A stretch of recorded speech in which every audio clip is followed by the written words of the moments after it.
Good afternoon.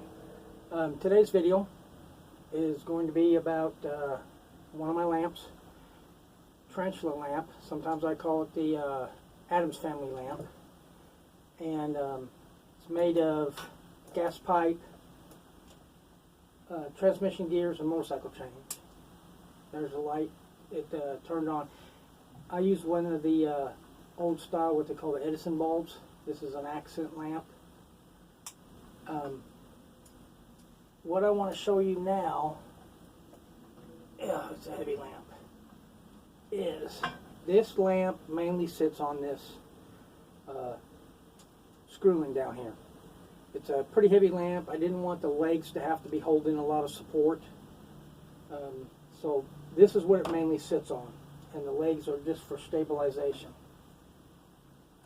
But let's take a closer look at this lamp and kind of give you an idea of how it's made. I put it on the white background to make it easier to see because it's kind of a dark piece. The piece is comprised of gas pipe. This piece right here on top is a gear. This piece is a gear, and there's a piece underneath that's a gear. The head is comprised of this gear, and the rest is motorcycle chain. Every one of these links had to be welded in place. A lot of welding on this piece. When I got about halfway done, I was thinking, why in God's name didn't I do a ladybug? Because of the number of legs I had to weld. It got pretty tedious. And I ended up burning myself a lot because I had a lot of hot pieces on the table. But that's the main piece. And then the wiring for the lamp. And I like using these kind of big clunky retro switches, kind of steampunky. And then I put, as you can see, about 12 feet of cord on it. I hate short cords. You can move this around. A retro looking plug-in. Alright, now let's talk about the wiring. This bulb is what they call an Edison bulb. Looks like an old-timey bulb. It's one of the smaller ones. This plug, when I make these, most of the time will not fit into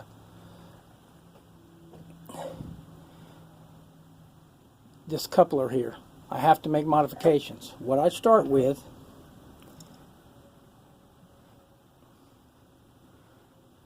is this. You can pick them up at Lowe's, Home Depot, in their electrical department. This piece has to be taken off. I do that by wrapping this with duct tape, drilling this out, and then it just leaves me this plastic part. Most of the time it still won't fit into here. I take my Dremel and lightly grind out about half of the threads deep in, and it's a really light grind, and that allows this to slip in about halfway, and then the threads will start to catch this, and then I carefully screw it down until it gets to the right position. And I'll put in a little bit of epoxy or even silicone when I do that to make sure it stays in good and it doesn't rotate. And then it's just wired out. Let me show you. This is a zip tie, and it's used to make sure the cord doesn't move. So if the cord's pulled on, it's not going to undo any of the connections. And everything else is just standard. These, I've only been able to find them at Lowe's. Excuse me. But I like Home Depot's wire better. So I get my parts from wherever I can get my parts, and whoever's got the best parts. And then transmission shop, and this I found at a estate sale. Motorcycle chain is getting a little bit harder to, well, a lot harder to find. And these, I have a tendency to epoxy these in on some of my lamps. Some of them I spot weld. This one I epoxied. Everything else is welded in. Most of the welds are on the back side. There's a few that I wasn't paying attention and put them on the front side. This is a pretty heavy lamp. It's one of my favorite lamps. I looked at a lot of tarantula pictures when I started making this to get the look I wanted to get. A lot of people tell me it's reminiscent of steampunk, which it is.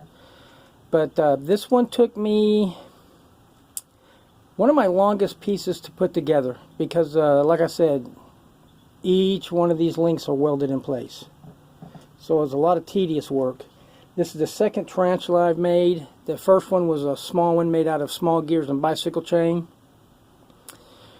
which I had to learn how to weld bicycle chain to hardened steel, which took me quite a while, but I finally figured out how to do it.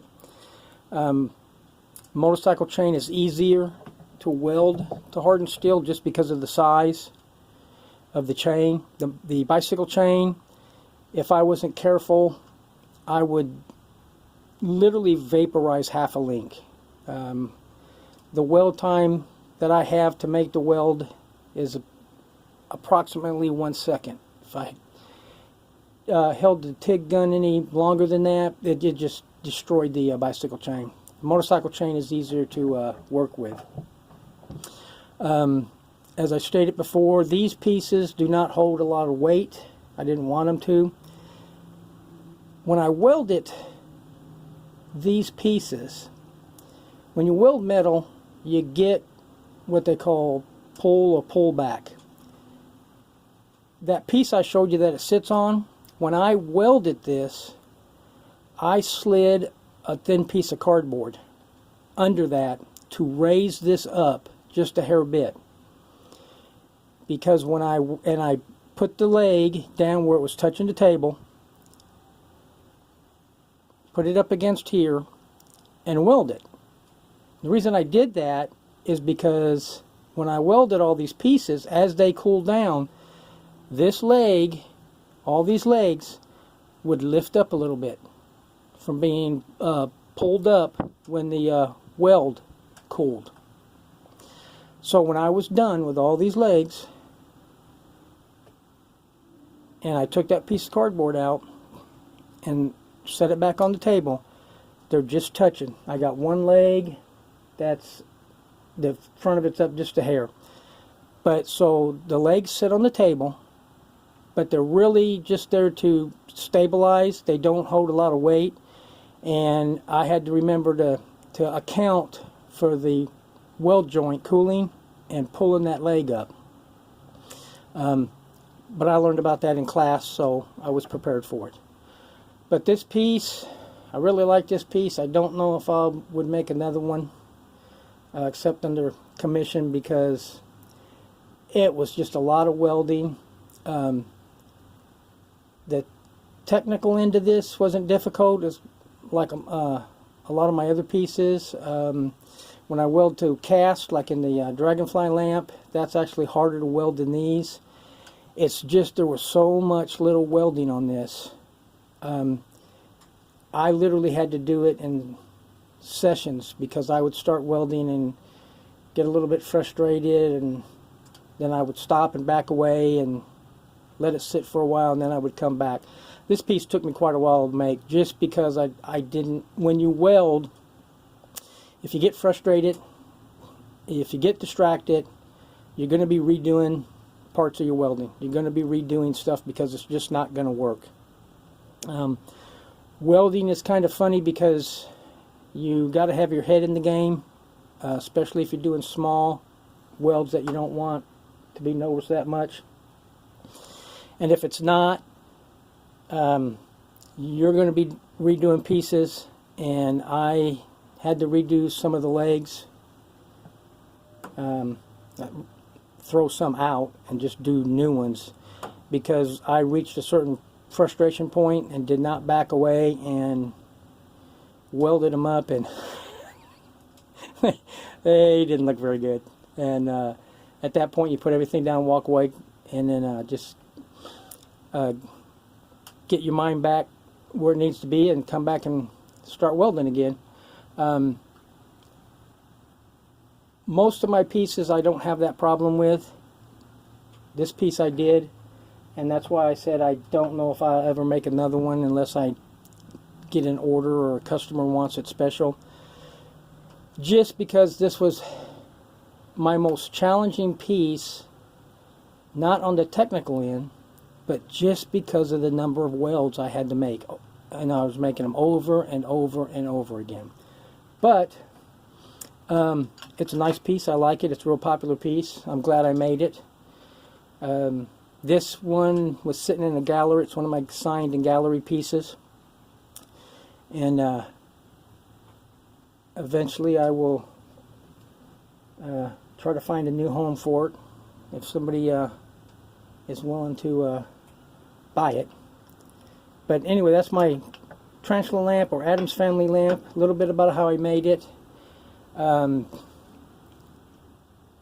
to learn the wiring. Wiring's not that difficult. You just got to be careful about doing it.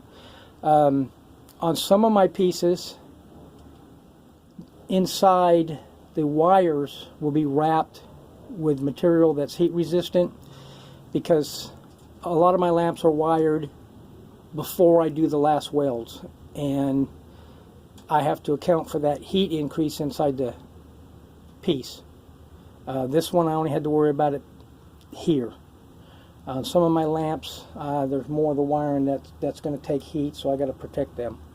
But anyway, this is my Trantula or Addams family lamp, and I hope you enjoy hearing about it, and thank you for watching the video.